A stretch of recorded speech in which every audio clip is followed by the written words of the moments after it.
ನಮ್ಮ ಹಿಂದಿ ಕ್ಲಾಸ್ಗೆ ತಮಗೆಲ್ಲರಿಗೂ ಆತ್ಮೀಯ ಸ್ವಾಗತ. ಬಸಂತ್ ಕಿ ಸಚ್ಚಾಯಿ ಪಾಠದ 2ನೇ ಭಾಗವಿದು. ಮೊದಲ ಭಾಗದಲ್ಲಿ ನಾವು ಲೇಖಕರಾದ ವಿಷ್ಣು ಪ್ರಭಾಕರ್ ರವರ ಜೀವನ ಪರಿಚಯ, ಪಾಠದ ಆಶಯ ಉದ್ದೇಶ ಹಾಗೂ ವಾಚನವನ್ನ ಕೇಳಿದ್ದೆವು. ಪಾತ್ರಗಳ ಪರಿಚಯದೊಂದಿಗೆ ಮೊದಲ ದೃಶ್ಯದ ರಂಗಸಜ್ಜಿಕೆ ಬಗ್ಗೆ ತಿಳಿದುಕೊಂಡಿದ್ದೆವು. ಬಸಂತ್ ಸಂತೆಯಂಥ ಸಂತೆಯಲ್ಲಿ ಬರಿಗಾಲಿನಲ್ಲಿ ಹರಿದ ಬಟ್ಟೆಯಿಟ್ಟು ಗಿರಾಕಿಗಳ ಗಮನ ಸೆಳೆಯಲು ತನ್ನಲ್ಲಿರುವ ವಸ್ತುಗಳನ್ನು ಮಾರಲು ಪ್ರಯತ್ನಿಸುತ್ತಿದ್ದಾನೆ. ಏನೆಂದು ಕೂಗುತ್ತಿದ್ದಾನವನು? ಛಲ್ನಿ ಲೇಲೋ, ಬಟನ್ ಲೇಲೋ, ದಿಯಾ ಸಲಾಯಿ ಲೇಲೋ ಎನ್ನುತ್ತಿದ್ದಾನೆ. ಛಲ್ನಿ ಎಂದರೆ ಸ್ಟೈನರ್, ಕಾಫಿ ಟೀ ಸೋಸಲು ಬಳಸುತ್ತೀವಲ್ಲ ಅದು. ಬಟನ್ ಎಂದರೆ ಗುಂಡಿಗಳು, ಅಂಗಿಯ ಬಟನ್ಗಳನ್ನ ಮಾರುತ್ತಿದ್ದಾನೆ, ಕೊಳ್ಳಲು ಕರೆಯುತ್ತಿದ್ದಾನೆ. ದಿಯಾ ಸಲಾಯಿ ಎಂದರೆ ಬೆಂಕಿ ಕಡ್ಡಿ ಎಂದು. ದಿಯಾ ಎಂದರೆ ದೀಪ, ಅದನ್ನು ಹಚ್ಚಲು ಬಳಸುವ ಸಾಧನವನ್ನ ದಿಯಾ ಸಲಾಯಿ ಎನ್ನಲಾಗುತ್ತದೆ.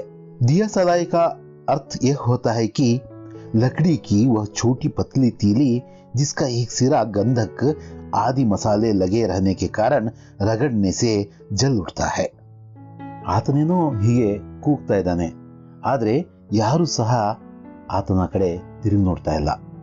ಮುಂದೆ ನೋಡ್ರಿ, कोई उसकी बात नहीं सुनता, सब उसे देखते हैं और आगे बढ़ जाते हैं.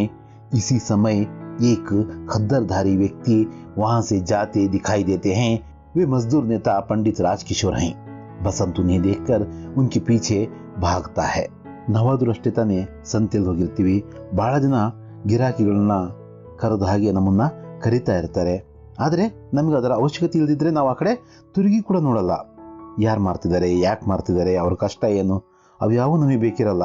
ಹಾಗೇನೆ ಬಸಂತ್ ಕೂಗ್ತಾ ಇದ್ರು ಕೂಡ ಯಾರು ಅತ್ತ ತಲೆ ಕೆಡಿಸ್ಕೊಳ್ಳದೆ ಮುಂದಕ್ಕೆ ಹೋಗ್ತಿದ್ದಾರೆ. ಅದೇ ಸಮಯಕ್ಕೆ ಸರಿಯಾಗಿ ಖಾದಿ ಬಟ್ಟೆಯನ್ನು ಹುಟ್ಟಿರ್ತಕ್ಕಂಥ ಒಬ್ಬ ವ್ಯಕ್ತಿ ಅವ್ರ ಮುಂದಿಂದ ಹೋಗ್ತಾನೆ. ಬಸಂತ್ಗೆ ಏನನ್ಸುತ್ತೋ ಏನೋ, ಇವ್ರು ನನ್ನ ಹತ್ರ ವ್ಯಾಪಾರ ಮಾಡಬಹುದು ಅಂತ ಅನ್ಸುತ್ತೋ ಏನೋ. ಹಾಗಾಗಿ ಅವ್ರ ಹಿಂದೆ ಓಡ್ತಾನೆ. ಓಡಿ ಕೇಳ್ತಾನೆ, ಸಾಹಬ್ ಬಟನ್ ಲೀಜಿಯೇ, ದೇಸಿ ಬಟನ್, ಸಾಹಬ್ ದಿಯಾ ಸಲಾಯಿ ಲೀಜಿಯೇ ಹೀಗಂತೇಳ್ಬಿಟ್ಟು ಅವ್ರ ಹತ್ರ ಕೇಳ್ತಾನೆ. ಸಾಹೇಬ್ರೆ ಬಟನ್ ತಗೊಳ್ರಿ, ದೇಸಿ ಬಟನ್ ಇದು. ಯಾಕೆ ದೇಸಿ ಅಂತಿದ್ದಾನೆ ನೋಡ್ರಿ, ವ್ಯಾಪಾರವನ್ನ ಮಾಡ್ತಕ್ಕಂಥವನು ಎದುರುಗಡೆ ಇರ್ತಕ್ಕಂಥ ವ್ಯಕ್ತಿಯ ಅಗತ್ಯತೆಗಳನ್ನ ಮನಗಾಣಬೇಕು. ಖಾದಿಯನ್ನ ತೊಟ್ಟಿರ್ತಕ್ಕಂತಹ ರಾಜಕಿಶೋರ್ ಅವರು ದೇಸಿ ಬಟನ್ಗಳನ್ನ ಬಳಸ್ತಾರೆ ಅಂತ ಭಾವಿಸಿ ಬಸಂತ್ ಬುದ್ಧಿವಂತಿಕೆಯಿಂದ ದೇಸಿ ಬಟನ್ ಅಂದ್ರೆ ದೇಶೀಯವಾದ ಉತ್ಪನ್ನ ಇದು ಅಂತ ಹೇಳ್ತಿದ್ದಾನೆ. ರಾಜಕಿಶೋರ್ ಏನ್ ಹೇಳ್ತಾರೆ, ಭಾಯ್ ಮುಜೆ ಕುಚ್ ನಹಿ ಚಾಹಿಯೇ, ಜಾವೋ ಕಿಸಿ ಅವ್ರ್ ಕೋ ದೋ. ನೋಡಪ್ಪ ತಮ್ಮ, ನನಗೆ ಇವೇನೂ ಬೇಡ, ಹೋಗು ಬೇರೆಯವ್ರಿಗೆ ಮಾರು ಅಂತ ರಾಜಕಿಶೋರ್ ಅವರು ಹೇಳ್ತಾರೆ. ಬಸಂತ್ ಸುಮ್ಮನಿರ್ತಾನ? ಇಲ್ಲ, ಮತ್ತೆ ಅವ್ರ ಹತ್ರ ಕೇಳ್ತಾ ಇದ್ದಾನೆ, ಸಾಹಬ್ ಚಲ್ನಿ ಲೀಜಿಯೇ, ದೂದ್ ಛಾನಿಯೇ, ಚಾಯ್ ಛಾನಿಯೇ. ಸಾಹೇಬ್ರೆ ಈ ಸ್ಟೇನರ್ ಆದ್ರೂ ತಗೊಳ್ರಿ, ಇದು ಕಾಫಿ ಸೋಸ್ರಿ, ಇದರಲ್ಲಿ ಹಾಲ್ ಸೋಸ್ರಿ, ಚಾಯ್ ಅಂದ್ರೆ ಟೀ ಸೋಸ್ರಿ ಅಂತ ಕೇಳ್ಕೊಳ್ತಾ ಇದ್ದಾನೆ. ಮುಜಿ ನಹಿ ಚಾಹಿಯೇ ಅಂತಾರೆ, ನನಗೆ ಬೇಡಪ್ಪ ಇದು ಅಂತ ರಾಜಕಿಶೋರ್ ಹೇಳ್ತಾರೆ. ಬಟನ್ ತಗೊಳ್ರಿ ಅಂತಾನೆ, ನಹಿ ಅಂತಾರೆ. ದಿಯಾ ಸಲಾಯಿ ತಗೊಳ್ರಿ ಅಂತಾನೆ, ನಹಿ ಅಂತಾರೆ. ಕೊನೆಗೆ ವಿನಮ್ರನಾಗಿ ಹೇಗಾದ್ರೂ ಮಾಡಿ ಇವ್ರ ಹತ್ರ ವ್ಯಾಪಾರ ಮಾಡಿಸ್ಲೇಬೇಕು, ಬೋಣಿಗೆ ಸಹ ಆಗಿಲ್ಲ, ಬೆಳಗ್ಗೆಯಿಂದ ಬೋಣಿಗೆ ಆದ್ರೂ ಮಾಡಿಸ್ಕೋಬೇಕು ಅನ್ನೋ ಪ್ರಯತ್ನದಲ್ಲಿ ಬಸಂತ್ ಏನ್ ಹೇಳ್ತಿದ್ದಾನೆ ನೋಡ್ರಿ, ಸಾಹಬ್ ಏಕ್ ಛಲ್ನಿ ಲೇ ಲೀಜಿಯೇ, ಸಿರ್ಫ್ 2 ಆನಾ ಕೀಮತ್ ಹೈ. ಆಗ ಆಣೆಗಳ ಲೆಕ್ಕದಲ್ಲಿ ಇತ್ತು ಅನ್ಸುತ್ತೆ ದುಡ್ಡು. 16 ಆಣೆಗೆ 1 ರೂಪಾಯಿ ಆಗ್ತಾ ಇತ್ತು. ತಗೊಳ್ರಿ, ಈ ಛಲ್ನಿ ತಗೊಳ್ರಿ, ಕೇವಲ ಸಿರ್ಫ್ ಅಂದ್ರೆ ಕೇವಲ 2 ಆಣೆ ಅಷ್ಟೇ ಇದು ಅಂತ ತನ್ನಲ್ಲಿರುವ ಆ ವಸ್ತುವನ್ನ ಮಾರೋ ಪ್ರಯತ್ನದಲ್ಲಿ ಬಸಂತಿದ್ದಾನೆ. ಪರ್ ಭಾಯಿ ಮುಜೆ ನಹಿ ಚಾಹಿಯೇ ತೋ ಕೈಸೆ ಲೇನು. ಅಯ್ಯೋ ನನಗೆ ಬೇಡಪ್ಪ ತಮ್ಮ, ನನಗೆ ಬೇಡ ಅಂದ್ರೆ ನಾನು ಯಾಕೆ ತಗೊಳ್ಳಿ ಅಂತ ಪ್ರಶ್ನೆ ಮಾಡ್ತಿದ್ದಾರೆ ರಾಜಕಿಶೋರ್ ಅವರು. ಅಚ್ಚಾ ಆಪ್ 6 ಪೈಸೆ, ಸರಿ 2 ಆಣೆ ಬೇಡ, 6 ಪೈಸೆ ಕೊಡ್ರಿ ಸಾಕು. 6 ಪೈಸೆ ಅಂದ್ರೆ ಹೆಚ್ಚು ಕಡಿಮೆ 1 ಆಣೆ. 16 ಆಣೆಗೆ 1 ರೂಪಾಯಿ, 8 ಆಣೆಗೆ 50 ಪೈಸೆ, 4 ಆಣೆಗೆ 25 ಪೈಸೆ ಅಂದ್ರೆ 6 ಪೈಸೆ ಕೇಳ್ತಿದ್ದಾನೆ ಅಂದ್ರೆ ಹೆಚ್ಚು ಕಡಿಮೆ 1 ಆಣೆ ಅಂದ್ರೆ ಅರ್ಧ ರೇಟಿಗೆ 2 ಆಣೆ ಕೊಡ್ರಿ ಅಂತ ಕೇಳಿದವನು ನೇರವಾಗಿ 6 ಪೈಸೆ ಕೊಡ್ರಿ ಅಂದ್ರೆ 1 ಆಣೆ ಕೊಡ್ರಿ ಸಾಕು, ತಗೊಳ್ರಿ ಇದನ್ನ ಅಂತ ಹೇಳ್ಬಿಟ್ಟು ಕೇಳ್ತಿದ್ದಾನೆ. ಓಹೋ ಕಹ ದಿಯಾ ಮುಜೆ ಕುಚ್ ನಹಿ ಚಾಹಿಯೇ, ಇಲ್ಲಪ್ಪ ನಾನು ಹೇಳ್ನಲ್ಲ ನನಗೆ ಬೇಡ ಅಂತ. ರುವಾಸ ಸಾಹಬ್ ಸಬೇರೆ ಸೆ ಅಬ್ ತಕ್ ಕುಚ್ ನಹಿ ಬಿಕಾ, ಆಪ್ಸೆ ಆಶಾ ಥಿ ಸಾಹಬ್, ಏಕ್ ತೋ ಲೇ ಲೀಜಿಯೇ. ಏನ್ ಹೇಳಿದ್ರು ಒಪ್ತಾ ಇಲ್ಲ ರಾಜಕಿಶೋರ್ ಅವರು. ಬೇಸರದಿಂದ ನೋವಿನಿಂದ, ಸಾಹೇಬ್ರೆ ಬೆಳಗ್ಗೆಯಿಂದ ಏನೂ ಮಾರಿಲ್ಲ, ನೀವು ತಗೊಳ್ತೀರಾ ಅಂತ ಒಂದು ಆಸೆ ಇತ್ತು, ಏನಾದರೂ ಒಂದು ತಗೊಳ್ರಿ ಅಂತ ಅವ್ರ ಹತ್ರ ಬೇಡ್ಕೊಳ್ಳೋ ರೀತಿಯಲ್ಲಿ ಕೇಳ್ಕೊಳ್ತಾ ಇದ್ದಾನೆ ಬಸಂತ್. ರಾಜ್ಕಿಶೋರ್ ಅವರು जेब से 2 पैसे निकालते हैं, तुम तो अच्छा तुम्हें पैसे चाहिए, लो ये 2 पैसे लो और जाओ. ಅವ್ರೇನು ಮಾಡ್ತಾರೆ, ಈ ಮಗುವಿನ ಈ ಸ್ಥಿತಿಯನ್ನು ಕಂಡು ಮರಗ್ತಾರೆ. ಜೇಬಿಂದ 2 ಪೈಸೆನ ತೆಗಿತಾರೆ. ತಗೊಳಪ್ಪ, ಇದನ್ನು ತಗೋ, ನೀನು ದುಡ್ಡು ಬೇಕು ತಾನೆ, ಬೋಣಿಗೆ ಆಗಿಲ್ಲ ತಾನೆ, ಇದನ್ನು ತಗೊಂಡು ಹೋಗಿ ನೀನು ಅಂತಾರೆ. ಇದಕ್ಕಿದ್ದಂಗೆ ಅವನಿಗೆ ಶಾಕ್ ಆಗುತ್ತೆ. ಅವನು ಮಾರಾಟಕ್ಕೆ ಬಂದಿರೋದು, ಬೇಡ್ಕೊಂಡು ತಿನ್ನೋದಕ್ಕಲ್ಲ. ಅವನು ತನ್ನಲ್ಲಿರುವ ವಸ್ತುವನ್ನು ಮಾರಿ ಹಣ ಗಳಿಸಿ ದುಡಿದು ಶ್ರಮಪಟ್ಟು ತಿನ್ನೋ ಆಸೆಯಿಂದ ಬಂದಿದ್ದಾನೆ. ಹೀಗೆ ಬೇಡಿ ಇನ್ನೊಬ್ಬರ ಕರುಣೆಯನ್ನು ಇಟ್ಟಿಸಿ ಆತನಿಗೆ ಆಗಬೇಕಾಗಿರೋದು ಏನೂ ಇಲ್ಲ. ಆತ ಕೇಳ್ಕೊಳ್ತಾ ಇರೋದೇನು, ನನ್ನಲ್ಲಿ ವ್ಯಾಪಾರ ಮಾಡಿ, ನನ್ನಲ್ಲಿ ಇರ್ತಕ್ಕಂಥ ಯಾವುದಾದ್ರೂ ಒಂದು ವಸ್ತುನ ಕೊಂಡ್ಕೊಳ್ಳಿ, ಬೋಣಿಗೆ ಆಗಿಲ್ಲ ಬೋಣಿಗೆ ಮಾಡಿ ಅಂತ ಕೇಳ್ಕೊಳ್ತಿದ್ದಾನಷ್ಟೇ. ಹಾಗಾಗಿ ಅವನಿಗೆ ಶಾಕ್ ಆಗುತ್ತೆ. ಒಂದೇ ಸಲಕ್ಕೆ ನಹಿ ಸಾಹಬ್ ನಹಿ, ಮೈ ಪೈಸೆ ನಹಿ ಲೂಂಗ ಅಂತಾನೆ. ಏನು ಹೇಳ್ತಾನೆ, ಇಲ್ಲ ಇಲ್ಲ ನಾನು ಹೀಗೆ ದುಡ್ಡು ತಗೊಳ್ಳಲ್ಲ. ರಾಜ್ಕಿಶೋರ್ ಹೇಳ್ತಾರೆ, ಅದೇ ಯಾಕೆ ತಗೊಳ್ಳಲ್ಲಪ್ಪ ನೀನು? ಜಿ ನಹಿ ಆಪ್ ಚಲ್ನಿ ಖರೀದ್ ಲೀಜಿಯೇ. ಇಲ್ಲ ನಾನು ತಗೊಳ್ಳಲ್ಲ ದುಡ್ಡು, ನೀವು ಬೇಕಾದ್ರೆ ಈ ಸ್ಟೇನರ್ ತಗೊಳ್ರಿ, ಈ ಕಾಫಿ ಸೋಸೋದು ತಗೊಳ್ರಿ, ನೀವು ಖರೀದಿಸ್ರಿ. ಅಚ್ಚಾ ಈಗ ಚಲ್ನಿ ಮೇ ತುಮೆ ಕ್ಯಾ ಬನ್ಸೇಗ? ಸರಿ ಹಾಗಾದ್ರೆ ಈ ವಸ್ತುನ ನೀವು ಮಾರ್ತೀಯಲ್ಲ, ನನಗೆ ಎಷ್ಟು ಲಾಭ ಬರುತ್ತೆ ನಿನಗೆ? ಬಸಂತ್ ಹೇಳ್ತಾನೆ, 2 ಪೈಸೆ 2 ಪೈಸೆ ಸಿಗುತ್ತೆ ಸ್ವಾಮಿ ಅಂತ ಹೇಳ್ತಾನೆ. ರಾಜ್ಕಿಶೋರ್ ಅದಕ್ಕೆ ಹೇಳ್ತಾರೆ, ತೋ ಬಸ್ ಪೈಸೆ ಲೇ ಲೋ ಅವ್ರು ಸಮಜ್ ಲೋ ಮೈನೆ ಈಗ ಚಲ್ನಿ ಖರೀದ್ಲಿ, ತಗೋ ಈ 2 ಪೈಸೆ ಇಟ್ಕೋ, ಒಂದು ಚಲ್ನಿಯನ್ನ ಮಾರದೆ ಅಂತ ಅಂದ್ಕೋ, ಅದರ ಲಾಭ ಇದು ಅಂತ ನೀನು ವ್ಯಾಪಾರ ಮಾಡಿದ್ದೀನಿ ಅಂದ್ಕೋ ಅಂತ. ಆಗ ಬಸಂತ್ ನೋವಿನಿಂದಾನೆ ಹೇಳ್ತಾನೆ, ನಹಿ ಸಾಹಬ್ ನಹಿ, ಯಹ ತೋ ಭೀಕ್ ಹೈ, ಮೈ ಭೀಕ್ ನಹಿ ಲೂಂಗಾ, ಆಪ್ ಚಲ್ನಿ ಲೇನೆ. ಇಲ್ಲ ಸಾಹೇಬ್ರೆ, ಇಲ್ಲ ನಾನು ಭಿಕ್ಷೆ ತಗೊಳ್ಳಲ್ಲ, ಇದು ಒಂದು ಬಗೆಯ ಭಿಕ್ಷೆ ಇದ್ದ ಹಾಗೆ, ನಾನು ಅದನ್ನ ತಗೊಳ್ಳಲ್ಲ, ನೀವು ಬೇಕಾದ್ರೆ ಇದನ್ನ ಕೊಂಡ್ಕೊಳ್ರಿ. राजकिशोर पर इस बात का बड़ा असर होता है. वे सहसा उस बच्चे को देखते हैं, फिर जेब टटोलते हैं, पर पैसे नहीं मिलते. ಈ ಹುಡುಗ ಕಷ್ಟದಲ್ಲಿದ್ದಾನೆ ಸರಿ, ಆದರೆ ಇವನ ಸ್ವಾಭಿಮಾನವನ್ನು ನೋಡಿ ಅದರ ಪ್ರಭಾವಕ್ಕೆ ಒಳಗಾಗ್ತಾರೆ ರಾಜ್ಕಿಶೋರ್ ಅವರು. ಇಲ್ಲ 6 ಪೈಸೆನ ಒಟ್ಟುಗೂಡಿಸಿ ಇದನ್ನ ತಗೊಳ್ಳೇ ಬಿಡೋಣ ಅಂತೇಳ್ಬಿಟ್ಟು ಜೇಬೆಲ್ಲ ಹುಡುಕ್ತಾರೆ. ಆದರೆ ಚಿಲ್ಲರೆ ಸಿಗಲ್ಲ. ಭಾಯಿ ಮೇರೆ ಪಾಸ್ ಪೈಸೆ ನಹಿ ಹೈ, ಹೋತಿ ತೋ ಲೇ ಲೇತಾ, ನೋಟ್ ಹೈ. ನನ್ನ ಹತ್ರ ಚಿಲ್ಲರೆ ಇಲ್ಲಪ್ಪ, ನೋಟ್ ಇದೆ, ಏನು ಮಾಡೋದು, ಇದ್ರೆ ನಾನು ತಗೊಳ್ತಾ ಇದ್ದೆ ಅಂತ ರಾಜ್ಕಿಶೋರ್ ಹೇಳಿದರು. ಉದಾಸದಿಂದ ಬಸಂತ್ ಹೇಳ್ತಾನೆ, ನೋಟ್ ಹೈ, ಪೈಸೆ ತೋ ಮೇರೆ ಪಾಸ್ ಬಿ ನಹಿ ಹೈ, ಕುಚ್ ಬಿಕಾ ಹಿ ನಹಿ. ಹೌದಾ, ಚಿಲ್ಲರೆ ಇಲ್ವಾ ನಿಮ್ಮ ಹತ್ರ? ನಾಣ್ಯಗಳಿಲ್ವಾ ನಿಮ್ಮ ಹತ್ರ? ನೋಟ್ ಇದೆಯಾ? ನನ್ನ ಹತ್ರ ಕೂಡ ಚಿಲ್ಲರೆ ಇಲ್ಲ, ಬೆಳಗಿಂದ ಏನು ಮಾರಾಟನೂ ಕೂಡ ಆಗಿಲ್ಲ ಅಂತ ನೋವಿನಿಂದ ಬೇಸರದಿಂದ ಬಸಂತ್ ಹೇಳ್ತಾನೆ. ತಭಿ ತೋ ಕಹತಾ ಥಾ, ಅಚ್ಚಾ ಕಲ್ ಲೇ ಲೂಂಗಾ या मेरे घर ले आना, ಕಿಶನ್ಗಂಜ್ ಮೇ रहता हूँ. ಸರಿಯಪ್ಪ, ಅದಕ್ಕೆ ನಾನು ಹೇಳಿದ್ದು ಇಲ್ಲಪ್ಪ ಆಗಲ್ಲ ಅಂತ. ಸರಿ, ನಾನು ನಾಳೆ ತಗೊಳ್ತೀನಿ. ಇಲ್ಲ ಒಂದು ಕೆಲಸ ಮಾಡು, ಕಿಶನ್ಗಂಜಲ್ಲಿ ನನ್ನ ಮನೆ ಇದೆ, ಅಲ್ಲಿಗೆ ಬಾ, ನನ್ನ ಹತ್ರ ಈ ವಸ್ತುವನ್ನ ಕೊಂಡ್ಕೊಳ್ತೀನಿ. ಆಗ ಏನೋ ನೆನಪಿಗೆ ಬಂದಂಗೆ, ಏಕ್ದಮ್ ನಹಿ ಸಾಹಬ್ आज ही ले लीजिए, आप नोट मुझे दीजिए, मैं अभी बाजार से बुना लाता हूँ. ಇಲ್ಲ ಸಾಹೇಬ್ರೆ, ಒಂದು ಕೆಲಸ ಮಾಡ್ರಿ, ಈಗಲೇ ತಗೊಳ್ರಿ ನೀವು, ಗಿರಾಕಿ ಸಿಕ್ಕಿದೆ ಅಪರೂಪಕ್ಕೆ, ಬಿಡೋದಕ್ಕೆ ಬಸಂತ್ ಸುತಾರಾಮ್ ಇಷ್ಟ ಇಲ್ಲ ಅವನಿಗೆ. ಆತೇನು ಮಾಡ್ತಾನೆ, ನೀವು ನೋಟ್ ಕೊಡಿ ಸ್ವಾಮಿ, ನಾನು ಇಲ್ಲೇ ಸಂತೆಗೆ ಹೋಗಿ ಮಾರುಕಟ್ಟೆಗೆ ಹೋಗಿ ಯಾವುದಾದ್ರೂ ದೊಡ್ಡ ಅಂಗಡಿಯಲ್ಲಿ ಅದನ್ನು ಚಿಲ್ಲರೆನ ತರ್ತೀನಿ, ಬುನಾಲಾನ ಅಂದರೆ ಚಿಲ್ಲರೆ ಮಾಡಿಸ್ಕೊಂಬರ್ತೀನಿ, ಕೊಡ್ರಿ ಅಂತ ಕೇಳಿದಾನೆ. ಬಾಯಿ ತುಂಬ್ತು, ಈ ಹುಡುಗ ಹೆಂಗೂ ಬಿಡಲ್ಲ ನನಗೆ ಅಂತ ರಾಜ್ಕಿಶೋರ್ ಫಿಕ್ಸ್ ಆದಂಗಿದ್ದಾರೆ. ಅವ್ರು ಹೇಳ್ತಾರೆ, ಅಯ್ಯೋ ನೀನಂತೂ ಸರಿಯಪ್ಪ, ಬಸ್ ಮೈ ಆಯ, ನಾನು ಹಿಂಗೋಗಿ ಹಿಂಗೆ ಬಂದ್ಬಿಡ್ತೀನಿ ಸುಮ್ಮನೆ ಅಂತ ಬಸಂತ್ ಹೇಳ್ತಾನೆ. ಅದಕ್ಕೆ ರಾಜ್ಕಿಶೋರ್, ಅಚ್ಚಾ ಲೋ ಬುನಾಲಾವೋ ಅಭಿಯಾನ, ತಗೋಪ್ಪ ತಗೋ, ಚಿಲ್ಡ್ರನ್ನ ಮಾಡಿಸ್ಕೊಂಬ, ಬೇಗ ಬಾ ಅಂತ ಹೇಳಿದರು. ಅಭಿ ಆಯಾ ಸಾಹಬ್, ಆಪ್ ಯಹಿ ಟೆಹರೆ, ಅಭಿ ಪಲಕ್ ಮಾರ್ತಿ ಹಿ ಆತಾ ಹೂಂ. ಈಗ ಬಂದೆ ಸ್ವಾಮಿ, ಹೀಗೆ ಹಿಂಗೆ ಹೋಗಿ ಹೀಗೆ ಬರ್ತೀನಿ, ನೀವು ಇಲ್ಲೇ ಇರ್ರಿ, ನೀವು ಕಣ್ಣು ಮಿಟಕ್ಸೋದ್ರೊಳಗಡೆ ನಾನು ವಾಪಸ್ ಆಗ್ತೀನಿ ಅಂತ ಹೇಳಿ ಅಲ್ಲಿಂದ ರಾಜ್ಕಿಶೋರ್ ಹತ್ರ ಇಸ್ಕೊಂಡಿರ್ತಕ್ಕಂಥ ದುಡ್ಡನ್ನ ಪಡೆದು ಬಸಂತದಿಂದ ಹೊರಟೋಗ್ತಾನೆ. बसंत नोट लेकर बाजार की ओर भागता है. राजकिशोर वहीं खड़े रहते हैं. धीरे धीरे 15-20 मिनट बीत जाते हैं. जैसे जैसे समय बीतता है, वे उत्सुक होकर बाजार की ओर देखते हैं. ಬಸಂತ್ ನೋಟ್ ತಗೊಂಡು ಆ ಸಂತೆ ಕಡೆ ಓಡ್ ಹೋಗಿದ್ದಾನೆ. ರಾಜ್ಕಿಶೋರ್ ಅವನಿಗೋಸ್ಕರ, ಆ ಚಿಲ್ಲರೆಗೋಸ್ಕರ ಅಲ್ಲೇ ಕಾಯ್ತಿದ್ದಾರೆ. ಟೈಮ್ ನಿಲ್ಲುತ್ತಾ ಇಲ್ಲ ತಾನೆ, ನಿಧಾನವಾಗಿ 15-20 ನಿಮಿಷ ಕಳೆದು ಹೋಯ್ತು. ಈಗ ನಾವು ಯಾರಿಗಾದ್ರೂ ಕಾಯ್ತಾ ಇದ್ದೀವಿ, ಸಮಯ ಮೀರ್ತಾ ಇದೆ ಅಂದರೆ ಒಂದು ರೀತಿಯ ಚಡಪಡಿಗೆ ಒಳಗಾಗ್ತೀವಿ. ಹಾಗೆಯೇ ರಾಜ್ಕಿಶೋರ್ ಸಹ ಚಡಪಡಿಕೆಗೆ ಒಳಗಾಗ್ತಾರೆ. ಅವರು ಆತ ಹೋಗಿರೋ ದಾರಿ ಕಡೆ ನೋಡ್ತಾರೆ. ಕೊನೆಗೆ ಅವರು ತಮ್ಮದೇ ತಾವೇ ಹೇಳ್ಕೊಳ್ತಾ ಇದ್ದಾರೆ, 15 मिनट हो गए अब तक नहीं आया, कहाँ रह गया, मुझे तो लगता है अब नहीं लौटेगा. 15 ನಿಮಿಷ ಆಗೋದ್ವು, ಇನ್ನೂ ಬಂದಿಲ್ಲ, ಎಲ್ಗೋದ ಇವನು? ಕಾಮನ್ ಆಗಿ ಸಂತೆಯಲ್ಲಿ ಈ ಥರದವ್ರು ಸಿಗ್ತಾರಲ್ವಾ, ಆ ಥರದ ಮಗುನೇ ಇದು ಅಂತ ರಾಜ್ಕಿಶೋರ್ ಅವರು ಭಾವಿಸ್ತಿದ್ದಾರೆ. ನನಗನ್ಸುತ್ತೆ ಇನ್ನಿವನು ಬರೋಲ್ಲ ಅಂತ ಅವರು ಅಂದ್ಕೊಳ್ತಾರೆ. पहला दृश्य यहाँ खत्म होता है.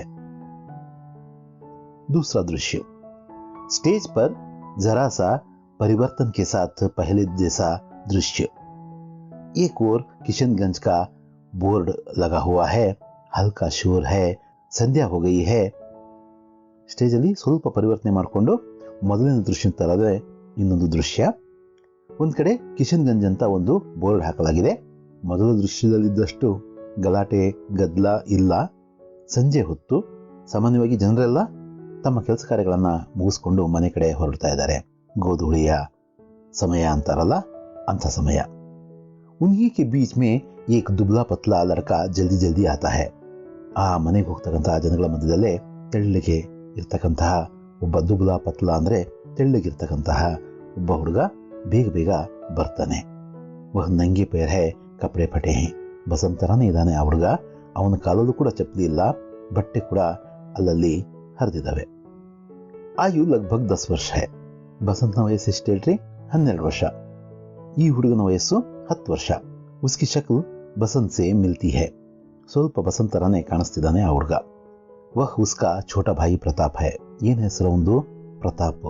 ಇವನು ಬಸಂತ್ನ ತಮ್ಮ. ವಹ ಆತಿ ಜಾತಿ ವ್ಯಕ್ತಿಯೋ ಸೆ ಕುಚ್ ಪೂಚ್ ರಹಾ ಹೈ. ಏನೋ ಕೇಳ್ತಿದ್ದಾನೆ, ಬರ್ತಾ ಹೋಗ್ತಾ ಇರೋ ಆ ಜನಗಳ ಮಧ್ಯದಲ್ಲಿ ಏನೋ ಕೇಳ್ತಾ ಇದ್ದಾನೆ, ಏನೋ ವಿಚಾರಿಸ್ತಾ ಇದ್ದಾನೆ. ಉಸ್ಕೆ ಮುಖ ಪರ್ ವ್ಯಗ್ರತಾ ಹೈ. ಏನೋ ಚಿಂತೆ ಇದೆ, ಏನೋ ಅವಸರ ಇದೆ ಆ ಮಗುವಿಗೆ. ಕ್ಯೋಂಜಿ ಕಿಶನ್ಗಂಜ್ ಯಹಿ ಹೈ. ಇದು ಕಿಶನ್ಗಂಜ್ ಇದೇನಾ ಅಂತ ಕೇಳ್ತಾ ಇದ್ದಾನೆ. ಒಬ್ಬ ವ್ಯಕ್ತಿ ಹೌದಪ್ಪ ಇದೇ ಕಿಶನ್ಗಂಜ್ ಅಂತ ಹೇಳ್ತಾ ಇದ್ದಾನೆ. ಹಾ ಅಂತಾನೆ. ಪಂಡಿತ್ ರಾಜ್ಕಿಶೋರ್ ಕಹಾ ರೆಹತೆ ಹೈ. ಪಂಡಿತ್ ರಾಜ್ಕಿಶೋರ್ ಅವರು ಎಲ್ಲಿರ್ತಾರೆ ಇಲ್ಲಿ? ಕೌನ್ ರಾಜ್ಕಿಶೋರ್? ಯಾರಪ್ಪ ರಾಜ್ಕಿಶೋರ್ ಅಂದ್ರೆ? ಆ ವ್ಯಕ್ತಿ ಗೊತ್ತಿಲ್ಲ ರಾಜ್ಕಿಶೋರ್ ಅಂದ್ರೆ ಯಾರು, ಎಲ್ಲಿರ್ತಾರೆ ಅಂತಕ್ಕಂಥದ್ದು. ಯಾರಪ್ಪ ರಾಜ್ಕಿಶೋರ್ ಅಂದ್ರೆ ಅಂತ ಪ್ರಶ್ನೆಗೆ ಮರು ಪ್ರಶ್ನೆ ಹಾಕ್ತಾರೆ ಆ ವ್ಯಕ್ತಿ. ಜೋ ಲೆಕ್ಚರ್ ದೇತೆ ಹೈ, ಮಜ್ದೂರೋಂ ಕಿ ಬಸ್ತಿ ಮೇ ಜಾತೆ ಹೈ. ಅದೇ ಲೆಕ್ಚರ್ ಕೊಡ್ತಾರಲ್ಲ, ಉಪನ್ಯಾಸ ಕೊಡ್ತಾರಲ್ಲ, ಕಾರ್ಮಿಕರ ಕಾಲೋನಿ ಕಡೆ ಹೋಗ್ತಾರಲ್ಲ ಅವರು ಅಂತ ಪ್ರತಾಪ್ ಕೇಳಿದ್ರೆ ಆ ವ್ಯಕ್ತಿ ಮೈ ನಹಿ ಜಾನ್ತಾ, ಆಗೆ ಪೂಚು, ನನಗೆ ಗೊತ್ತಿಲ್ಲಪ್ಪ, ಮುಂದೆ ಕೇಳು. ಆ ಅಡ್ರೆಸ್ಸು ಆ ವ್ಯಕ್ತಿಗೆ ಗೊತ್ತಿಲ್ಲ. ಪ್ರತಾಪ್ ಆಗೆ बढ़ जाता है और एक दूसरे व्यक्ति से पूछता है. ಪ್ರತಾಪ್ ಇನ್ನೇನು ಮಾಡೋದಿದೆ, ಮುಂದೆ ಹೋಗ್ತಾನೆ, ಮತ್ತೆ ಇನ್ನೊಬ್ಬರ ಹತ್ರ ಅದನ್ನೇ ಕೇಳ್ತಾ ಇದ್ದಾನೆ. ಕ್ಯೋಂಜಿ ಪಂಡಿತ್ ರಾಜ್ಕಿಶೋರ್ ಕಹಾ ರೆಹತೆ ಹೈ. ಎಲ್ಲಿರ್ತಾರೆ ಪಂಡಿತ್ ರಾಜ್ಕಿಶೋರ್ ಅಂತ ಇನ್ನೊಬ್ಬರಿಗೂ ಕೂಡ ಅದೇ ಪ್ರಶ್ನೆನ ಪ್ರತಾಪ್ ಕೇಳ್ತಾ ಇದ್ದಾನೆ. ಕೌನ್ ಪಂಡಿತ್ ರಾಜ್ಕಿಶೋರ್? ವೇ ಜೋ ಮಜ್ದೂರೋಂ ಕಿ ನೇತಾ ಹೈ. ಆ ಇನ್ನೊಬ್ಬ ವ್ಯಕ್ತಿಗೆ ಗೊತ್ತು ರಾಜ್ಕಿಶೋರ್ ಅಂದ್ರೆ. ಯಾರಪ್ಪ ರಾಜ್ಕಿಶೋರು? ಅದೇ ಆ ಕಾರ್ಮಿಕರ ಮುಖಂಡರು ಇದ್ದಾರಲ್ಲ ಅವರೇನಾ ಅಂತ ಮತ್ತೆ ಪ್ರಶ್ನೆ ಮಾಡ್ತಾರೆ. ಹಾ ಹಾ ವೇಹಿ, ಹೌದು ಹೌದು ಅವರೇ ಅಂತ ಪ್ರತಾಪ್ ಹೇಳ್ತಾನೆ. ಉದರ್ ದೇಖೋ ವಹ್ ನೀಲಾ ಪರ್ದಾ ಹೇನಾ. ಆ ಕಡೆ ನೋಡು, ಆ ಕಡೆ ಎಲ್ಲ ತೋರಿಸ್ತಾ, ಇಶಾರ ಕರ್ಕೆ ಅಂದ್ರೆ ಆ ಕಡೆ ತೋರಿಸ್ತಾ ಅವರು ಹೇಳ್ತಿದ್ದಾರೆ, ಆ ಕಡೆ ನೋಡು, ಅಲ್ಲಿ ನೀಲಿ ಪರ್ದೆ ಇದೆಯಲ್ಲ. ಅದಕ್ಕೆ ಪ್ರತಾಪ್ ಹಾ ಹೌದು ಇದೆ. ಬಸ್ ವೇ ವಹಿ ರಹತೆ ಹೈ. ಸರಿ, ಅವರು ಅಲ್ಲೇ ಇರ್ತಾರೆ ಅಂತ ಆ ವ್ಯಕ್ತಿ ಅಡ್ರೆಸ್ನ ಹೇಳ್ತಾರೆ. ವ್ಯಕ್ತಿ ಆगे बढ़ जाता है. ಪ್ರತಾಪ್ ನೀಲಿ ಪರ್ದೆ ವಾಲೆ ಮಕಾನ್ ಕೆ ಸಾಮ್ನೆ ಜಾಕರ್ ಪುಕಾರ್ತಾ ಹೈ.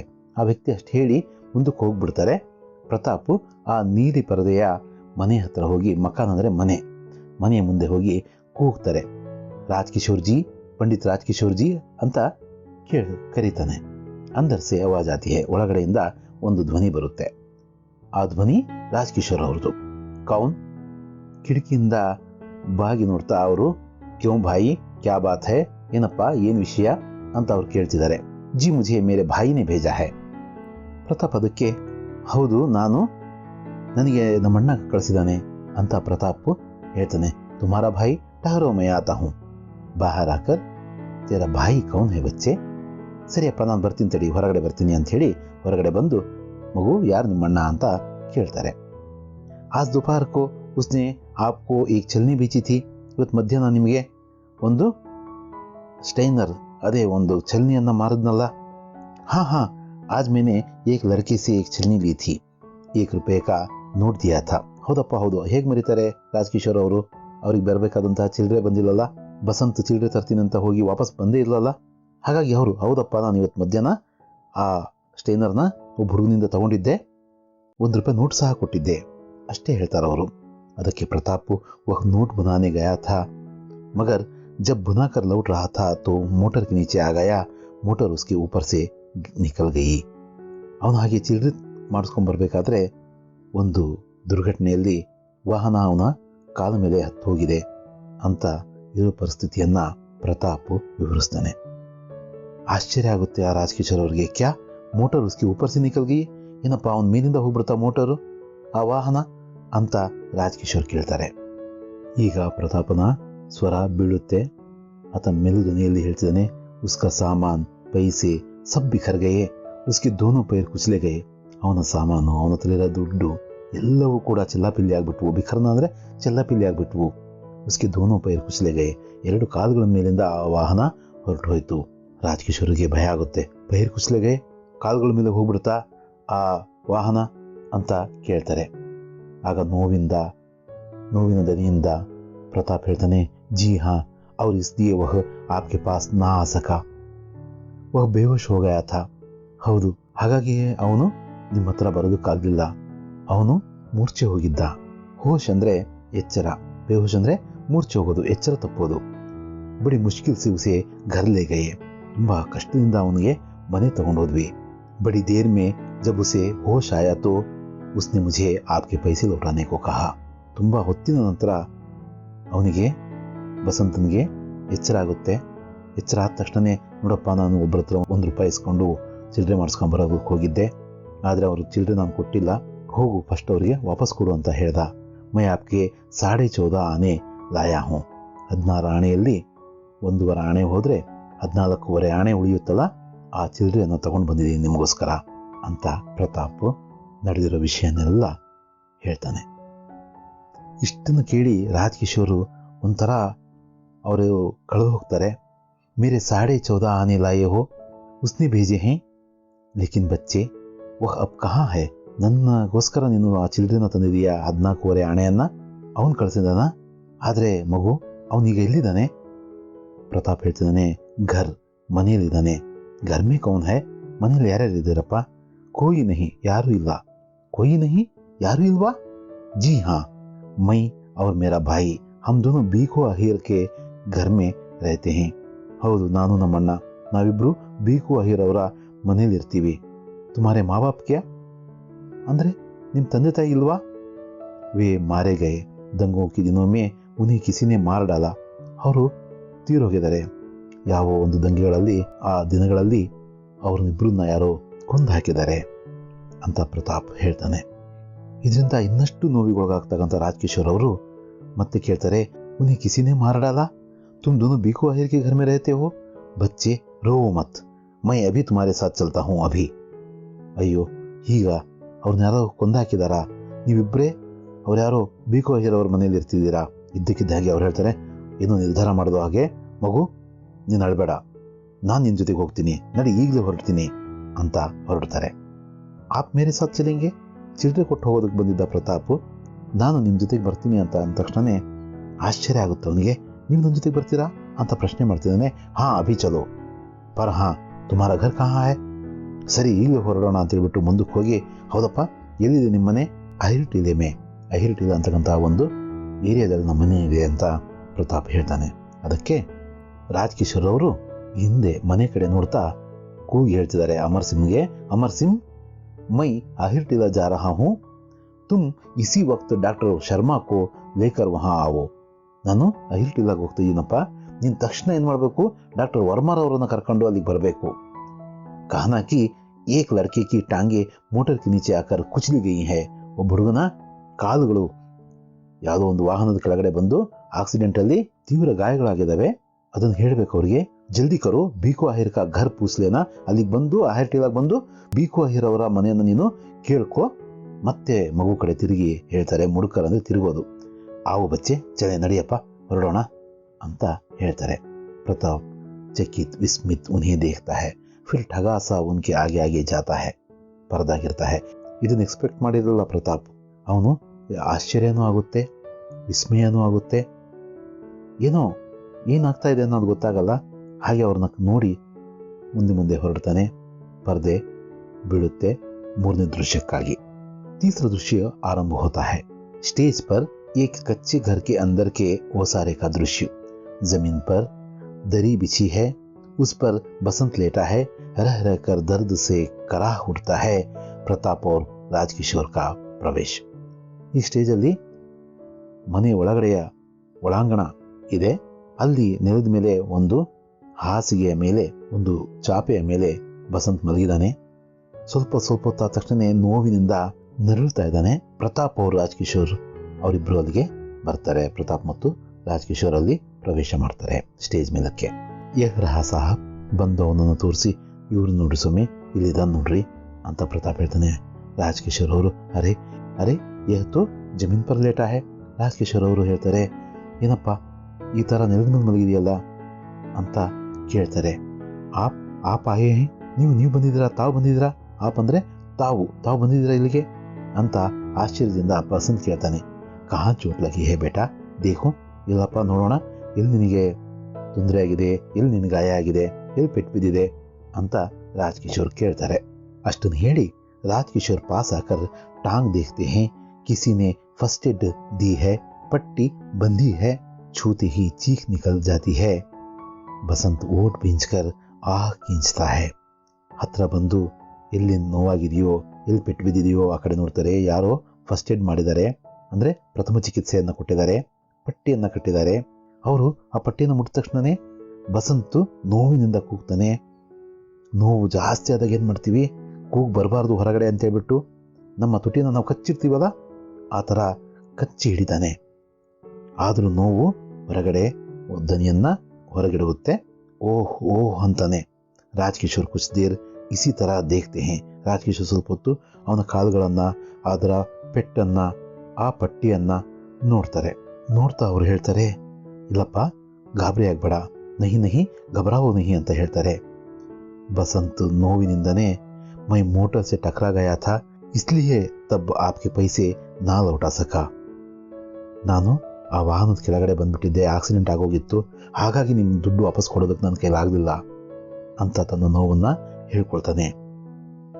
ಉಸ್ ಬಾತ್ ಕಿ ಚಿಂತಾ ನಾ ಕರೋ ಬೇಟಾ, मैंने डॉक्टर को बुलवाया है, तुम ठीक हो जाओगे. ಅದ್ರ ಬಗ್ಗೆ ಚಿಂತೆ ಬಿಟ್ಬಿಡಪ್ಪ, ನೀನು ಚಿಲ್ಡ್ರನ್ ನೀನು ಒತ್ತಿಗೆ ತಂದು ಕೊಟ್ಟಿಲ್ಲ ಅನ್ನೋ ಚಿಂತೆ ಬಿಟ್ಬಿಡು. ನಾನು ಡಾಕ್ಟರ್ನ ಕರೆಸಿದ್ದೀನಿ, ಅವ್ರಿಗೇನು ಬರ್ತಾರೆ, ನೀನು ಸರಿ ಹೋಗ್ತೀಯಾ ಅಂತ ರಾಜ್ಕಿಶೋರ್ ಸಮಾಧಾನದ ಧ್ವನಿಯಲ್ಲಿ ಮಾತಾಡ್ತಾರೆ. ಬಸಂತ್ಗೆ ಮತ್ತೆ ಆಶ್ಚರ್ಯ ಆಗುತ್ತೆ. ಡಾಕ್ಟರ್ಗೂ ಬುಲ್ವಾಯಾ ಹೇ ಅಂದರೆ ಡಾಕ್ಟರ್ನ ಕರೆಸಿದ್ದೀರಾ? ಅಷ್ಟೊತ್ತಿಗೆ ಡಾಕ್ಟರ್ ಸಹ ಪ್ರವೇಶ ಆಗುತ್ತೆ. ಡಾಕ್ಟರ್ का प्रवेश. हेलो पंडित जी, मैंने इसे बाजार में देखा है. ಆ ಫಸ್ಟ್ ಏಡ್ ಕೊಟ್ಟಿರೋದು ಆ ಡಾಕ್ಟರ್ ಅನ್ಸುತ್ತೆ, ಆ ಪ್ರಥಮ ಚಿಕಿತ್ಸೆಯನ್ನು ಮಾಡಿರೋದು ಅವರೇ ಅನ್ಸುತ್ತೆ. ಅವ್ರು ಹೇಳ್ತಾರೆ, ಪಂಡಿತರೇ ಹಲೋ, ನಾನು ಇವ್ರನ್ನ ಅಲ್ಲೇ ಮಾರ್ಕೆಟಲ್ಲೇ ಅಂದರೆ ಸಂತೆಯಲ್ಲೇ ನೋಡಿದ್ದೆ, ಶುಶ್ರೂಷೆಯನ್ನು ಮಾಡಿದ್ದೆ ಅಂತ ಹೇಳ್ತಾರೆ. ಜಿ ಹಾಂ ಜರಾ ದೇಖಿಯೇ ತೋ, ಹೌದು ಸರಿ, ಇನ್ನೊಂದ್ಸಲ ನೀವು ನೋಡಿ, ಸ್ವಲ್ಪ ನೋಡಿ ಅಂತ ಕೇಳ್ಕೊಳ್ತಾರೆ. डॉक्टर पहले देखते हैं, बसंत जोर से ओंठ भींचता है. प्रताप की आंखों से आंसू झरते हैं.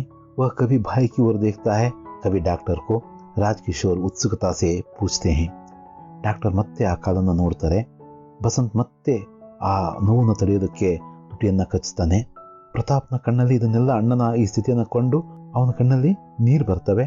ಅವನು ಸ್ವಲ್ಪ ಹೊತ್ತು ತನ್ನ ಅಣ್ಣನ ಕಡೆ ನೋಡ್ತಾನೆ, ಅವನಿಗೆ ಚಿಕಿತ್ಸೆ ಕೊಡ್ತಕ್ಕಂತಹ ಡಾಕ್ಟರ್ ಕಡೆ ನೋಡ್ತಾನೆ. ಆಗ ರಾಜ್ಕಿಶೋರ್ ಅವರು ಚಡಪಡಿಕೆಯಿಂದನೇ ಕೇಳ್ತಾರೆ, ಕ್ಯೂ ಡಾಕ್ಟರ್ ಠೀಕ್ ಹೋ ಜಾಯೇಗಾನಾ. ಅವರೇನೋ ಸಮಾಧಾನ ಮಾಡಿದ್ರು ಬಸಂತ್ಗೆ, ಸರಿ ಹೋಗ್ತೀಯಪ್ಪ ಅಂತ.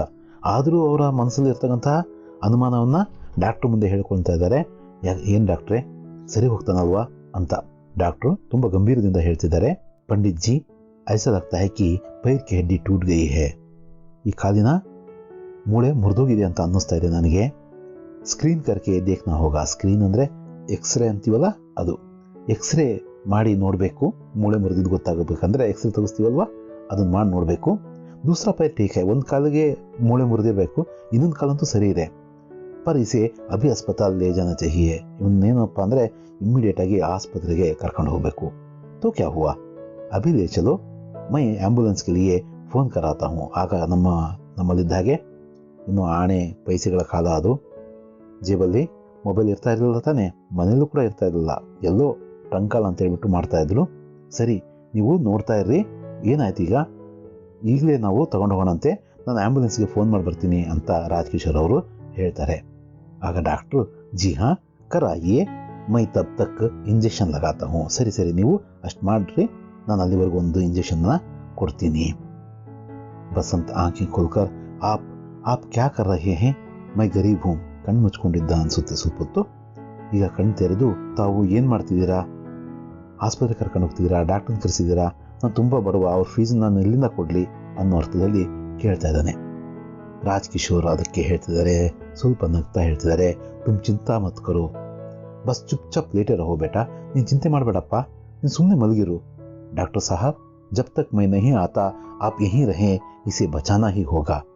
ಡಾಕ್ಟರ್ ಸಾಹೇಬ್ರೆ, ನೀವು ಇಲ್ಲೇ ಇರ್ರಿ, ನಾನು ಎಲ್ಲಿವರೆಗೂ ಬರಲ್ವೋ ಅಲ್ಲಿವರೆಗೂ ನೀವು ಇಲ್ಲೇ ಇರ್ರಿ, ಇವನ್ನ ನಾವು ಉಳಿಸ್ಕೋಬೇಕು. ಯಹ ಗರೀಬ್ ಹೈ ಪರ್ ಇಸ್ಮೆ ಏಕ್ ದುರ್ಲಭ ಗುಣ ಹೈ, ಯಹ ಇಮಾನ್ದಾರ್ ಹೈ. ಇವನು ಬಡವ ನಿಜ, ಆದರೆ ಇವನಲ್ಲಿ ತುಂಬ ಅಪರೂಪದ ಒಂದು ಗುಣ ಇದೆ. ಅದೇನಪ್ಪ ಅಂದರೆ ಇವನೊಬ್ಬ ಪ್ರಾಮಾಣಿಕ, ಹಾಗಾಗಿ ಇವನು ಉಳಿಯಲೇಬೇಕು, ನಾವು ಉಳಿಸ್ಕೊಳ್ಳೇಬೇಕು ಅಂತ ರಾಜ್ಕಿಶೋರ್ ಹೇಳ್ತಾರೆ. ಡಾಕ್ಟರ್ ಪ್ರತಾಪ್ ಕಿ ಸಹಾಯತಾ ಸೆ ಇಂಜೆಕ್ಷನ್ ತಯಾರು ಕರ್ತೆ ಹೇ. ಡಾಕ್ಟರ್ ಅವರು ಪ್ರತಾಪ್ನ ಸಹಾಯವನ್ನು ಪಡೆದು ಇಂಜೆಕ್ಷನ್ನ ರೆಡಿ ಮಾಡ್ಕೊತಾರೆ. ಬಸಂತ್ ಆಂಖೆ ಬಂದ್ ಕರ್ ಲೇತಾ ಹೇ. ಬಸಂತ್ ನೋವಿನಿಂದ ಸ್ವಲ್ಪ ಹೊತ್ತಿಗೋಸ್ಕರ ಕಣ್ಣನ್ನು ಮುಚ್ಕೊಳ್ತಾನೆ. ಕ್ಷಣ ಭರ್ ಕೆ ಲಿಯೇ ಉಸ್ಕಿ ಮುಖ್ ಪರ್ ಶಾಂತಿ ಅವ್ರ ಕೃತಜ್ಞತಾ ಉಭರ್ ಆತಿ ಹೇ. ಆ ಕ್ಷಣ ಮಾತ್ರಕ್ಕೋಸ್ಕರ ಅವನ ಮನಸ್ಸಲ್ಲಿ ಏನೋ ಒಂಥರ ಶಾಂತಿ, ಕೃತಜ್ಞತೆ ಮೂಡುತ್ತೆ. ಅದು ಮುಖದ ಮೇಲೆ ಅದು ಕಾಣಿಸುತ್ತೆ ಸಹ. ಡಾಕ್ಟರ್ ಇಂಜೆಕ್ಷನ್ ಲಗಾತೆ ಹೇ. ಡಾಕ್ಟರ್ ಅವರು ಇಂಜೆಕ್ಷನನ್ನು ತಯಾರು ಮಾಡ್ಕೊಂಡಿದ್ರಲ್ವ, ಅದನ್ನು ಅವನಿಗೆ ಕೊಡ್ತಾರೆ. ಬಸಂತ್ ಓಂಡ್ ಮಿಂಚ್ತಾ ಹೇ. ಆ ನೋವಿಗೆ ಮತ್ತೊಮ್ಮೆ ಅವನು ತುಟಿಕಸ್ತಾನೆ, ಆ ನೋವನ್ನು ತಡ್ಕೊಳ್ಳೋದಕ್ಕೋಸ್ಕರ. ಪ್ರತಾಪ್ ಭಾಯಿ ಕಾ ಸಿರ್ ಥಾಮ್ತಾ ಹೇ. ಪ್ರತಾಪ್ ಅಣ್ಣನ ತಲೆಯನ್ನು ನೇವರಿಸ್ತಾನೆ. ಅವ್ರ ಪರ್ದಾ ಗಿರ್ತಾ ಜಾತಾ ಹೇ. ಮತ್ತೆ ಪರದೆ ಏನಾಗುತ್ತೆ, ಬೀಳ್ತಾ ಹೋಗುತ್ತೆ. ಇದು ಈ ಪಾಠದ ವಿವರಣೆ. ನಿಮಗೆ ಚೆನ್ನಾಗಿ ಅರ್ಥ ಆಗಿದೆ ಅಂತೇಳಿ ನಾನು ಭಾವಿಸ್ತೀನಿ. 3ನೇ ಭಾಗದಲ್ಲಿ ನಾವು ಪ್ರಶ್ನೆ ಉತ್ತರ ಹಾಗೂ ಇತರೆ ವ್ಯಾಕರಣಾಂಶಗಳನ್ನು ನೋಡೋಣ. ಧನ್ಯವಾದಗಳು.